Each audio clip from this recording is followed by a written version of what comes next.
चलिए next question देखते हैं, क्वेश्चन नंबर 22। इस प्रश्न को करते हैं, अपना जवाब दिखाते हैं। ठीक है, प्रश्न नंबर 22 में क्या कहा है? इसमें कहा है कि एक 28 सेंटीमीटर लंबे तार को दो टुकड़ों में विभक्त किया जाता है, जिससे एक तो वर्ग बनता है और एक बनता है वृत्त। ठीक है,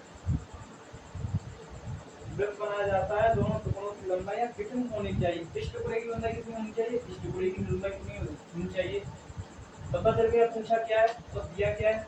परिमाप किया है दोनों का, परिमाप दिया रखा भाई।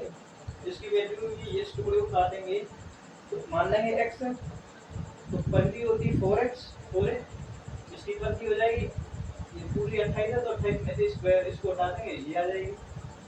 ठीक है, अब वर्ग एवं वृत्त की सम्मिलित क्षेत्रफल न्यूनतम हो। पूछा क्या है कि जिसमें वर्ग और वृत्त का जो है क्षेत्रफल न्यूनतम हो। ठीक है, इस प्रश्न को करेंगे, सीधे सीधे करते चले आएंगे।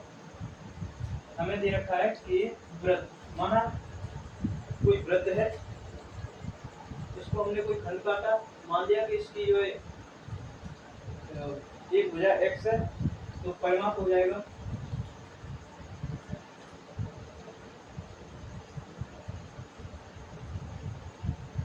4x बोल सकता हूँ। परिमाप को मैं a से दिखा सकता हूँ, तो a बराबर हो गया 4x और x बराबर हो गया, मैं ऐसे ये हो जाएगा x इक्वल टू 4। ठीक है, तो a बराबर हो जाएगा x अपॉन 2। समीकरण a के बना लेंगे, मतलब समीकरण मत बनाओ। और वृत्त की देखूं तो वृत्त में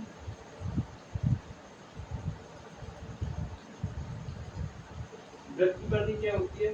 2 पाई r बराबर कितना दे रखा है कि भाई 28 माइनस x। यहाँ से किसकी वैल्यू निकाल सकते हो? क्या पाई की वैल्यू निकालोगे? नहीं, r की वैल्यू निकल आएगी, सीधी सीधी निकालो यहाँ से। r बराबर हो जाएगा 28 माइनस x अपॉन 2 पाई। ठीक है,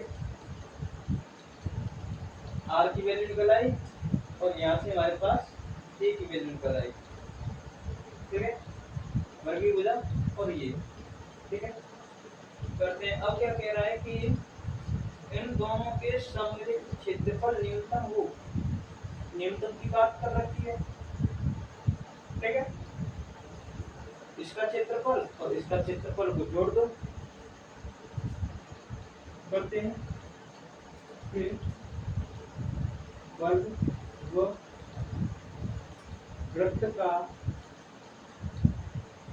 न्यूनतम क्षेत्रफल, न्यूनतम क्षेत्रफल नहीं, क्षेत्रफल डालो, ये हो जाएगा वृत्त का क्षेत्रफल को वर्ग, वृत्त का क्षेत्रफल, सॉरी वर्ग का क्षेत्रफल होता है एक्स स्क्वायर। एक्स स्क्वायर हमारी ए स्क्वायर, तो ए स्क्वायर के लिख लेते हैं पहले, A square plus pi r square.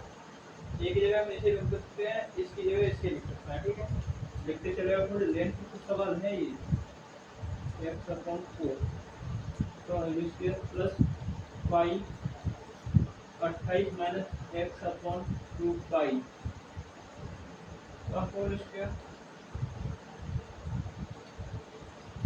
x upon 4 को खोल लेते हैं, एक्स स्क्वायर अपॉन 4 करके 16 प्लस पाई, ये हो जाएगा 28 minus x square upon 4 pi square. ठीक है, क्या कर सकता हूँ, यहाँ से मैं इसे काट सकता हूँ, एक पाई से मैं इसे उड़ा सकता हूँ। ठीक है, करते चले आप प्रश्न को सीधे सीधे।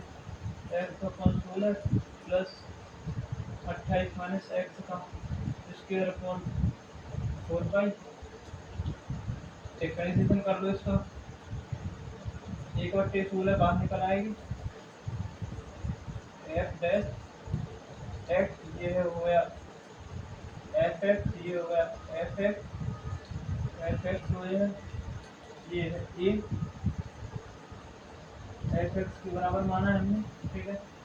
ये हो गया 2x प्लस 1.45 को बाहर निकाला, ये हो गया 2 28 माइनस एक्स हो गया इसका डिफरेंशिएशन, और इसका हो गया -1, ठीक है। अब करते हैं यहाँ क्या कर सकता हूँ, 2 से इसे काट सकता हूँ 8 में, x/8 प्लस यहाँ से क्या कर सकता हूँ, इससे काट सकता हूँ, ये 2 है, ठीक है।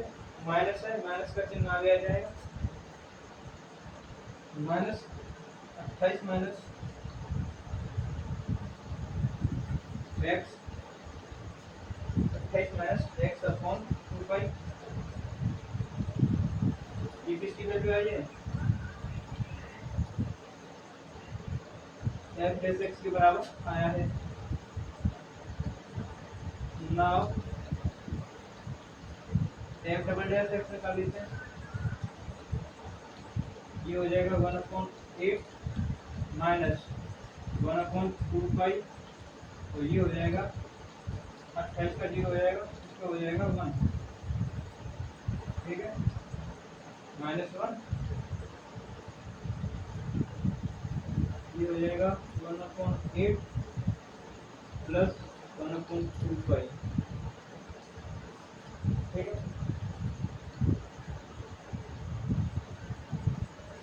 यहाँ तो हो गया। अब हम क्या करेंगे, f डैश x बराबर 0 रखेंगे, आगे को वैल्यू f डैश x दिएगा, इस वैल्यू को हम 0 रखेंगे तो x/8 माइनस 28 माइनस x/2 बराबर 0, x/8 ये हो गया 28 माइनस x/2, ठीक है। 2 से इसे काट दो 4 में, तो ये हो गया x5 बराबर हो गया 4 का मल्टीप्लाई 28 माइनस x। अब मैं यहाँ से जगह क्रिएट करूँ, इस चीज़ को मिटा सकता हूँ,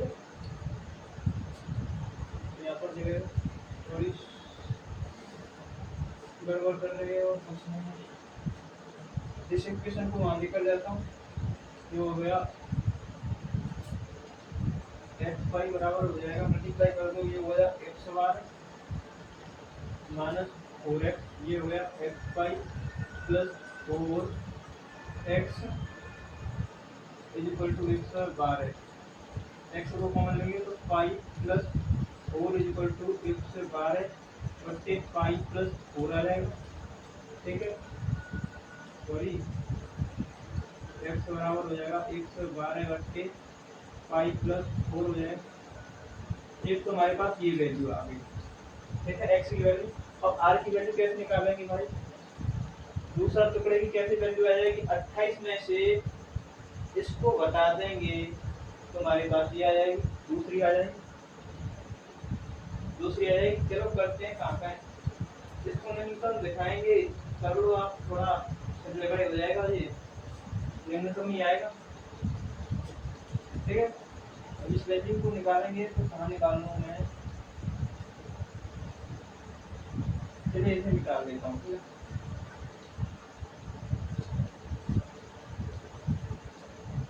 यहाँ मेरे पास ये रहा 28 माइनस एक्स बराबर है 30%, तो 28 माइनस एक्स की वैल्यू आई है 112 बट्टे 5 प्लस 4, तो इसे लिख सकता हूँ 28 5 प्लस 4 माइनस 112 बट्टे 5 प्लस 4, ये हो जाएगा 112 प्लस 28 5 माइनस 112 बट्टे 5 प्लस 4, इससे मैंने इसे भी लिख दिया, ये आ गया 28 5 बट्टे 5 प्लस 4, और 28 5 ये आएगा क्या,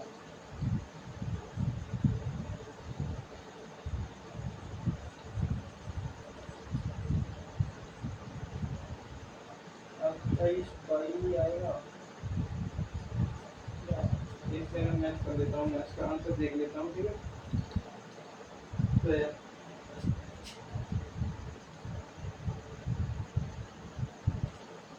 एक तो आपके पास ये वैल्यू आ गई और एक ये आ गई, ठीक है। एक ये वैल्यू आ गई, एक ये आ गई, ये हमारा सवाल समाप्त होता है। बेसिकली इस प्रश्न में हमने क्या किया है कि शॉर्ट में बता दूं आपको, किस प्रश्न को हमें एक तार दिया है, ठीक है। जैसे मैं आपको समझाऊं, जैसे मेरे पास है एक वायर है, इस वायर को उसने कहा क्या है कि एक तो इसने कह दिया है कि दो भागों में विभक्त किया है इसने, एक तो वृत्त बनाया है इसने और एक बनाया है इसने जो वर्ग। इस प्रकार से एक तो वर्ग बनाया है ये और एक वृत्त बनाया है इसने, ठीक है। हमने कह दिया कि चलो भैया ऐसा करो, वृत्त की त्रिज्या मान, वृत्त की कोई भुजा है उसको हमने मान दिया x, तो दूसरी आप जानते हो कि एक x है तो दूसरी जो वैल्यू दी है उसमें से उसे उठा देंगे, तो दूसरी हमारे पास 28 दे रखी थी, उसकी भुजा 28 में से x कर दिया, परिधि निकाली हमने, 4a बराबर x हो गया। तो वहां से हम सीधे करते चले गए, वहां से हमने क्या करा, क्या था कि समीकरण बनाया था हमने प्रतियों का, वहां से एक तो हमने x की वैल्यू निकाली थी, एक r की वैल्यू निकाली थी। क्यों? क्योंकि भैया हमें पता था कि क्षेत्रफल पूछा, क्षेत्रफल में हमें एक तो वर्ग की भुजा की जरूरत होगी और वृत्त की त्रिज्या की जरूरत होगी। वहां से मैंने r और उसकी वैल्यू निकाली, क्षेत्रफल में रखते चला गया, डिफरेंशियल किया, डबल डिफरेंशियल किया, उच्चतम दिखा दिया, उसके बाद सीधा हमारा बस सिंपलीफाई। बस यही है, 4-5 पॉइंट है। पहला पॉइंट ये है कि प्रश्न को पहचानिए दिया क्या है, और दिया है तो उससे किसी एक क्वांटिटी का मान निकालिए, और उसके बाद करना क्या है कि जो पूछा है उस क्वांटिटी, उस फॉर्मूले को लगाइए, और जो आपने पहली क्वांटिटी दी है उससे कोई एक मान निकाला है, जो पूछा है उसमें वो क्वांटिटी आनी चाहिए, उसमें उसका वैल्यू रखो, सीधे सिंपलीफाई करते चलाओ, एक बार डिफरेंशिएशन को, दोबारा डिफरेंशिएशन को, उच्चतम न्यूनतम दिखाओ, वैल्यू आपके सामने चली आएगी। चलिए यहीं पर ये प्रश्न खत्म होता है।